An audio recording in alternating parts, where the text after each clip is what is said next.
प्रिय छात्र छात्राओं, मैं डॉक्टर M.D. शर्मा, सह आचार्य भौतिक शास्त्र, डूंगर महाविद्यालय बीकानेर, पुनः महाराजा गंगा सिंह विश्वविद्यालय बीकानेर के पाठ्यक्रम के अनुसार BSc पार्ट तृतीय वर्ष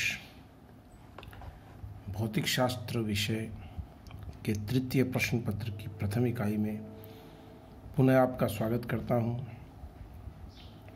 कल मैंने विद्युत परिपथ से संबंधित प्रारंभिक जानकारी आपको दी। उसी क्रम में आज हम बात करेंगे ओम के नियम की, प्रतिरोध की ताप पर निर्भरता और उससे संबंधित सरल न्यूमेरिकल जो परीक्षाओं में आपके पूछे जाते हैं। छात्र छात्राओं,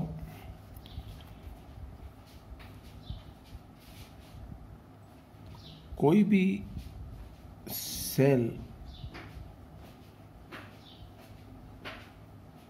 एक ऐसी युक्ति है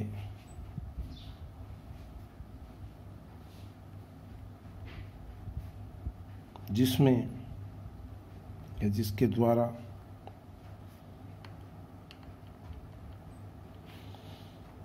रासायनिक ऊर्जा कह लीजिए, चाहे अभिक्रिया कह लीजिए, रासायनिक ऊर्जा को विद्युत ऊर्जा में परिवर्तित करते हैं।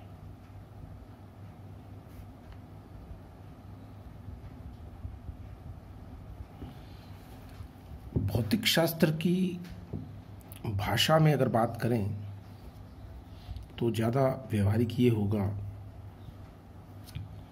कि इसके द्वारा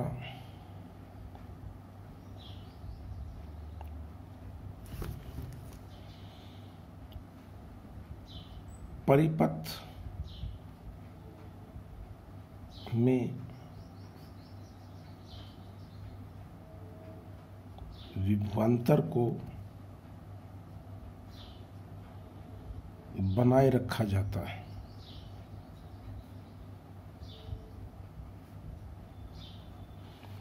ये एक महत्वपूर्ण बात है कि सेल का जो मुख्य कार्य है, किसी भी परिपथ में सेल का विभव जो है वो मेंटेन रहना चाहिए।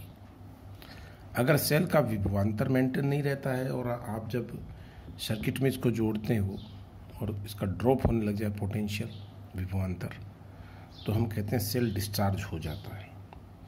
तो जो मुख्य कार्य है सेल का वो है किसी भी परिपथ में विभवांतर को बनाए रखना, और ये वो इस रासायनिक ऊर्जा की कॉस्ट पर यह कार्य होता है। जब सेल खुले परिपथ में होता है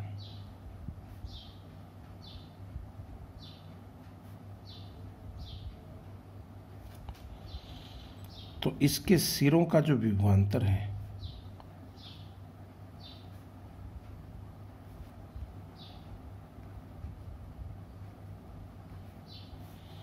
इसका विद्युत वाहक बल कहलाता है।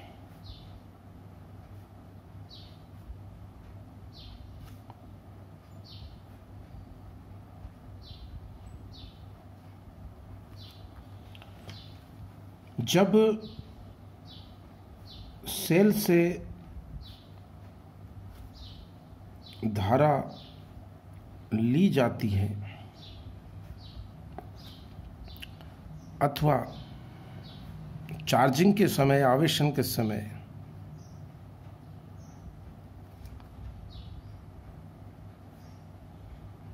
इसे धारा दी जाती है, तब इसके सिरों पर विभवांतर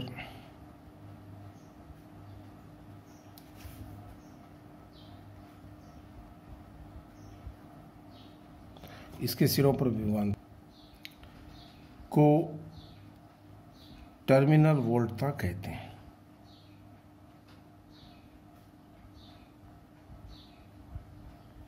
इसको मैं V से निरूपित कहता हूं।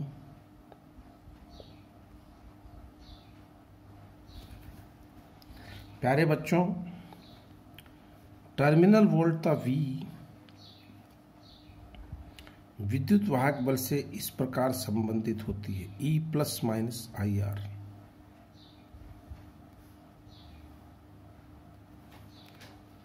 I सेल से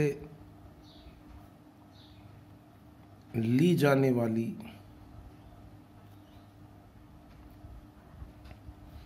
धारा और स्मॉल r सेल का आंतरिक प्रतिरोध है।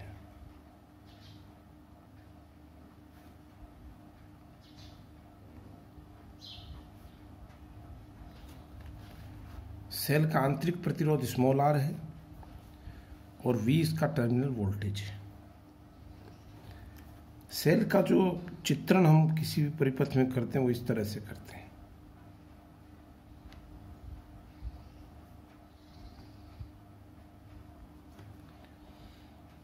अगर सेल से धारा लेंगे तो ये सिंबल होगा। ऐसी स्थिति में जो विभवांतर है ये E माइनस IR होगा, और अगर सेल को चार्ज करेंगे तो धारा उसमें प्रवेश करेगी धन सिरे पर।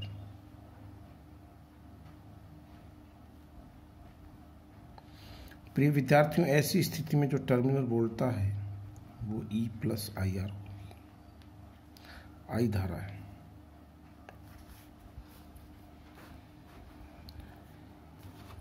जब इस सेल को आप किसी प्रतिरोध के सिरों पर लगाते हो, किसी भी शक्ति प्रदाय भी इसका नाम है,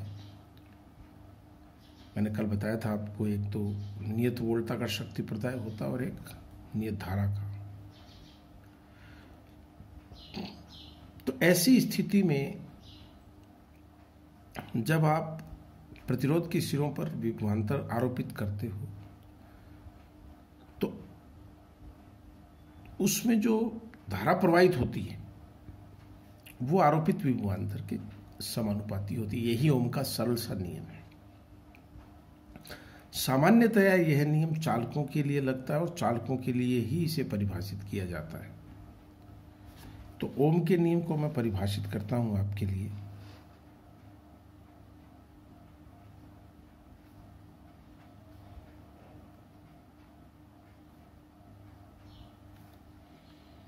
इसके अनुसार किसी भी चालक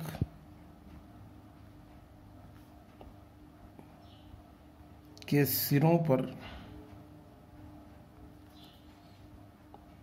उत्पन्न विभवांतर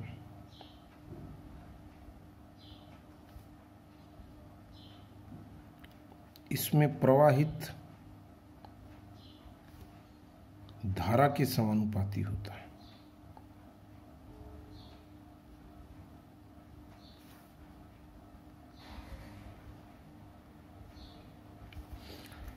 चालक के सिरों पर उत्पन्न विभवांतर इसमें प्रवाहित धारा के समानुपाती होता है। यानी V समानुपाती I या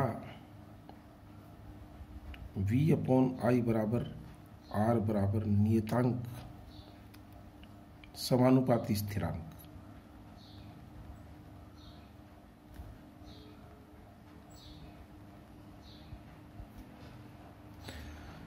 प्यारे बच्चों, इसको हम प्रतिरोध कहते हैं।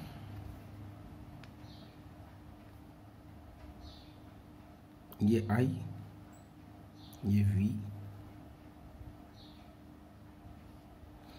अगर ये थीटा कोण बनाती है V और I में जो सरल रेखा, तब तो टेन थीटा बराबर प्रतिरोध हो जाएगा इस परिपथ, इस वक्र की ढाल। R को चालक का प्रतिरोध कहते हैं।